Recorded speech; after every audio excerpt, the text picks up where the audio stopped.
What's your name? Why do you need my name? Okay, mate, I'm going to search you. I'm going to drag you boys into a professional standards investigation, and then I'm going to sue the living daylight. Before a single crime is identified, before any evidence is presented, officers move straight to handcuffs, searches, and threats of arrest, all because a man with a camera was standing outside a police station. But here's where this gets serious. The officers repeatedly struggle to explain the actual legal grounds for what they're doing, while the auditor pushes back on every contradiction in real time. Was this a lawful stop based on genuine suspicion, or a complete misuse of police powers fueled by assumptions and ego? Stick around, because this interaction spirals from simple questioning into threats of arrest, arguments over search powers, and potential grounds for a professional standards complaint that could cost the force dearly. Why are you here? Just being nosy. My name's Matt, I'm a police officer. Okay. Obviously you're on police premises. Okay. So we're just asking why you're here. What's that? It's, tripod, is it? yeah, something like that. Okay. What is your purpose of being here? What do you mean? What's your purpose with a mask, covering your face and your hood up? It's cold. Yeah? Very cold. Is there anything that we can help you with? Is there any information you need to know? What's the issue? What's that? What's the issue? Well, you can acknowledge that's it's what a we're little bit asking us. suspicious. I'll just come to see if you're okay. There's no issue. Suspicious about what? Well, you're on police premises, you've got your face covered, you've got something that I can't identify sticking out your trouser pocket, so we're just looking to learn more. What's your name? Why do you need my name? Okay, mate, I'm going to search you. Right, calm yourself down. What are you searching me for? I'm going to search you for offensive weapon. For an offensive weapon? You already said it's a tripod. I told you it was a tripod. Okay, well, you're saying that, but I can't satisfy. Notice how quickly the interaction shifts the moment the auditor refuses to provide his name. That's a critical turning point. Up until then, the officers are fishing for information, but the second he asserts his right not to identify himself, the tone hardens instantly. And legally, that matters. In many situations, simply refusing to give your name is not grounds for detention or a search on its own. What's even more interesting is the officers seem to rely heavily on vague language like suspicious, yet struggle to articulate what specific behavior actually suggests criminal activity. Viewers, ask yourselves this: if someone standing outside a public building with a camera automatically becomes suspicious, where exactly is the line between public accountability and police overreach? Being hostile, is it any I'm need not for the saying you're cuffs? being hostile. So is there any need for the cuffs? Yeah. Why? Because you're not you need to cooperating keep, with I us. don't need to cooperate with you you. need to keep us safe. I'm not doing nothing and wrong. You say. Can We you are identify calm. yourself, please? PC 2036 Right, just okay. as I said So to you what's before. the grounds for the search? Our grounds for the search are for an offensive weapon. You're on police premises. You're on police premises.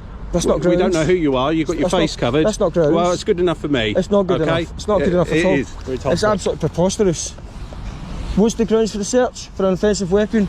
So what's led you to believe I've got an offensive weapon? You got something that we can't identify. Did you identify it? You said it was a tripod. I said, is that what it is? But I can't see what it is. Right, you don't need to see what it is. All right. It's a tripod. Get back to square It's a tripod. one. No, but don't get back to square one. So why are you Did you here? identify yourself? Did you? You've asked me 3 times. I might mate. not have heard you. Yes, Yeah, okay. Well, you've got your camera. And I'm not on, your so mate, you'll be able okay? to You've literally just come out and put me in handcuffs, Okay, so all right, definitely all not your right, mate. okay, all right, So okay. do you mind formally All right. identifying yourself, please? Do you want to just sit Identify down yourself, for a please. second? No, I don't want to sit down. I've already yourself. identified Show me myself. what, can I read it? Collar 45. Got it in your name? I don't need to give you my name. You do 3 points identification. No, I don't. Are you based out of here?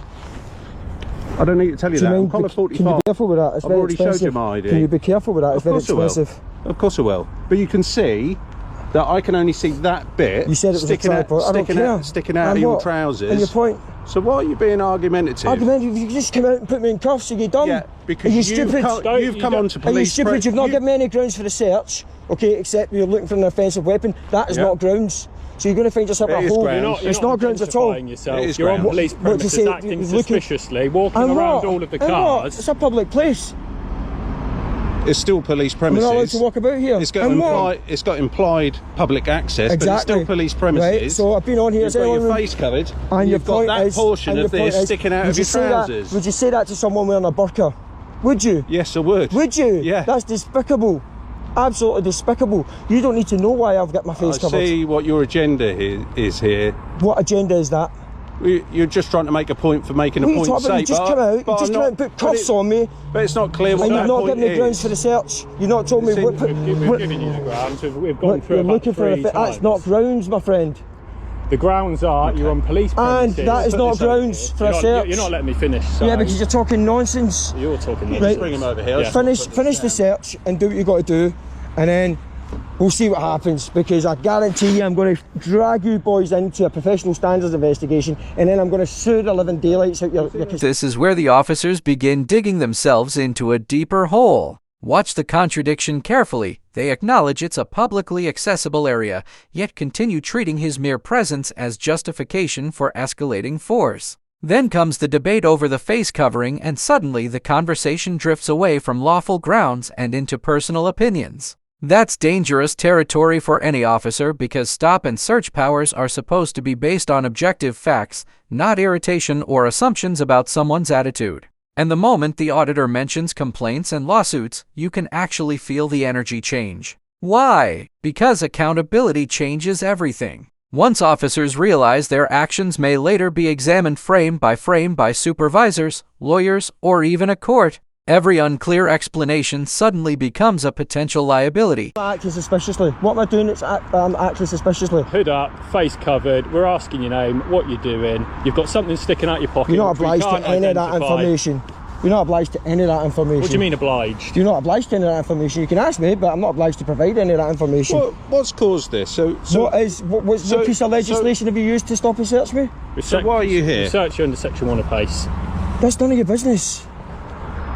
It is our business. No, it's not. As I've just explained. No, it's not. We're I'm not police obliged to. officers, I'm not you're obliged on police to answer premises. that. You've got your face covered. I'm not obliged to answer that. Something that looks at a distance like a weapon. If you say so. It is our business. If you say so. Well, I'm just trying to talk to you and trying to establish what the issue is. Am I obliged to answer you? No, exactly. So shut up and just do your job. We're going around in circles. You're telling me to shut up, and then you're asking us questions. Be quiet. So does this go both ways? Does it? No, it so doesn't. I've got shut. Oh, and it doesn't. No, it doesn't go both ways. Oh, right. No, it's definitely one way. You're a public servant. Well, you do what you're told.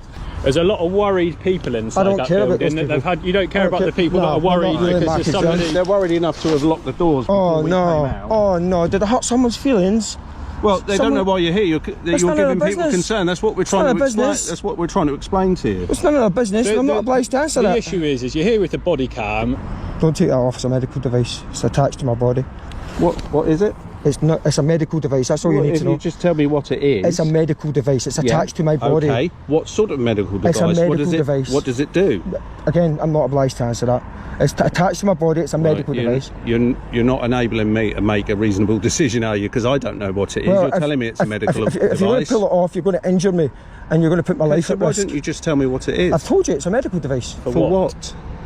For medical reasons. Is it for insulin or something? Again, I'm not obliged to answer you. I've told you it's a medical device. Well, you're not making my job very easy, are you? I'm not here to make your job easy. I need the number of this backpack because I need to establish what's in here. No, I will reserve the right to remain silent on that question. If you break it, you'll be liable to pay for it. I think you're not going to leave us much option other than to arrest you. Arrest me? Suspicion of carrying an offensive weapon, judging by your demeanour, how you dress, how you come to our attention in the first place. So we'll have to. You're twisting the cuffs again. In order to My hands are staying. You're twisting the cuffs. Look at them, man. If you arrest me, then that's down to you. I'm not here to help you do your job. The pressure campaign really starts. The officers move from suspicion to trying psychological leverage, suggesting arrest, implying danger, and pushing for access to the backpack despite repeatedly failing to establish solid grounds. Pay close attention to the medical device exchange as well. The auditor clearly states it's attached to his body and medically necessary, yet officers continue probing for personal medical information he's under no obligation to disclose. That creates a very uncomfortable dynamic because the interaction stops looking like a focused safety search and starts looking like frustration-driven escalation. And here's the bigger issue. If officers truly had clear lawful authority, they wouldn't need to keep negotiating compliance through pressure and intimidation. Strong legal grounds speak for themselves. But if you do arrest me, then I'll obviously be legally obliged to provide a code. Why don't you give me the number to this? Because at this moment in time, I'm not legally obliged to. Once I'm legally obliged to, then by all means. In relation to you, I've only been here for 5 worrying minutes. people inside the building to the point the doors have been locked. Is that a crime? It's not a crime, but it's raised concern. Nobody said it's a crime, is it? Well, why have you got me in handcuffs? He's threatening to arrest me. Because we're doing a search. See, I'm not here to help you do your job.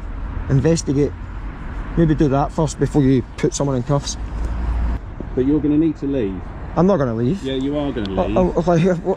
On what lawful basis are you going to make me leave? You don't need to leave here. We're satisfied that what you've got nothing on you. What are you going to do if I don't leave? Nothing. Why be fearful that you're going to create a breach of the peace? I'm not going to create a breach of the peace. If anyone's escalated this situation, so we could arrest you to prevent a breach of the peace. Was I committing a breach of the peace before you guys arrived? Listen to me. Was I committing a breach of the peace before you guys arrived? You've not been arrested for a breach of the peace. He's just threatening to arrest. It's causing a significant amount of concern whereby people inside the building felt the need to lock the doors. Right. That's not my problem, is it? I'm out here minding my own business. It's not. It doesn't make it a crime. It doesn't make it breach of the peace. You're talking nonsense, man. You're talking nonsense. Your presence and your actions here are not friendly. Says who? And you've not accounted says who? And you've not accounted for what you've. I don't need to account for what I'm doing. I need your details. You don't need the details for a search record. How am I going to give you the details then? You don't need my. Send them to you after the time. No, I want a paper. I want a paper copy. We don't carry.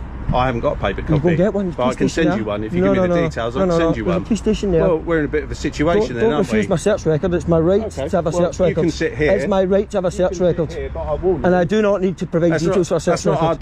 That's not our daily course of business. 100% it is. It's going to take a while. I do have the right to a search record. No, it isn't our daily course of business. That's not the type of police. No, you shouldn't come out searching people for no reason. One, but you will need to wait. Take the cuffs off. I don't need to take the cuffs off. And you'll get a copy of the search. But as explained to you, you'll have to wait. I think you're talking nonsense. Okay. Do you understand what I said? It sounded like gobbledygook. Okay. Well, you're going to get a copy of the search, but you're going to have to wait for it. I can only hear one person at a time. You're talking over each other. See you later. So you're refusing my copy of a search. Is that what's happening? As is my right. To be the end of this encounter, the biggest problem for the officers is consistency. They repeatedly reference concern, suspicion, and public unease, but concern alone is not the same thing as lawful authority. Throughout the interaction, the auditor continuously asks a simple question: what are the actual grounds? And despite multiple opportunities, the answers remain vague, circular, and constantly shifting. That's exactly the kind of thing professional standards investigators, solicitors, and courts examine when determining whether powers were used lawfully and proportionately. Whether viewers agree with the auditor's style or not, this footage highlights a much larger issue about accountability, public filming, and how quickly ordinary encounters can escalate when officers rely on instinct instead of clearly articulated legal justification. And now we want to hear from you. Do you think the officers acted reasonably given the circumstances? Or did this cross the line into unlawful detention and misuse of powers? Drop your thoughts in the comments below. If you found this case as shocking as we did, make sure to hit that like button, share your thoughts in the comments, and don't forget to subscribe for more jaw-dropping police accountability breakdowns and body cam analysis videos.